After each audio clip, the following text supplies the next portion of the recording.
ನಿಮ್ಮ ಪರ್ಸನಲ್ ಒಪಿನಿಯನ್ನಲ್ಲಿ ದರ್ಶನ್ ಅವ್ರ ಬಗ್ಗೆ ಹೇಳೋದಾದ್ರೆ, ಈ ಹೊರಗಿನ ಪ್ರಪಂಚದಲ್ಲಿ ದರ್ಶನ್ ಏನೇನು ಅಂತ ಎಲ್ಲ ಬಂದಿದ್ದಿಲ್ಲ. ನಾವು ಅದು ಯಾವುದೂ ದರ್ಶನ್ ಜೊತೆ ಇದ್ದ ಅಂದಿಲ್ಲ.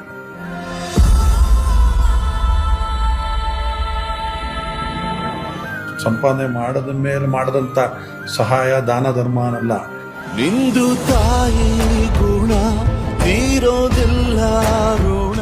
ಅವರೇ ಕಷ್ಟದಲ್ಲಿದ್ದು ಕಷ್ಟ ನೋಡ್ಕೊಂಡು ಒಂದು ಸ್ಥಾನಕ್ಕೆ ಬರಕ್ಕೆ ಇನ್ನೂ ಸ್ಟೆಪ್ ಬೈ ಸ್ಟೆಪ್ ಇರುವಾಗ್ಲೇನೆ ಆ ಮನ್ಸಿತ್ತು. ಅದು ನಾನು ನೋಡಿದ್ದೀನಿ ದರ್ಶನ್. ನಾನು ನೋವಾ ನುಂಗಿ ಜೀವ ನೀಡೋ ಮಗ. ತಮಾಷೆಗೆ ಯಾರು ಹಿಂಗೆ ಹೊಡೆದಿದ್ರು ಬೆಳಗ್ಗೆ ಹೋಗ್ಬಿಟ್ಟು ಒಂದು ಟ್ರೀಟ್ಮೆಂಟ್ ದುಡ್ಡು ಕೊಡೋದಲ್ಲದೆ ಸಾರಿ ಕೇಳ್ಬಿಟ್ಟು ಬರ್ತಾನೆ. ಆ ಥರ ಮನ್ಸು ದರ್ಶನ್ ನಾನು ನೋಡಿರೋದು. ಊರಿಗೆ ಇವನು ಚಿನ್ನದ ಕಳಶ.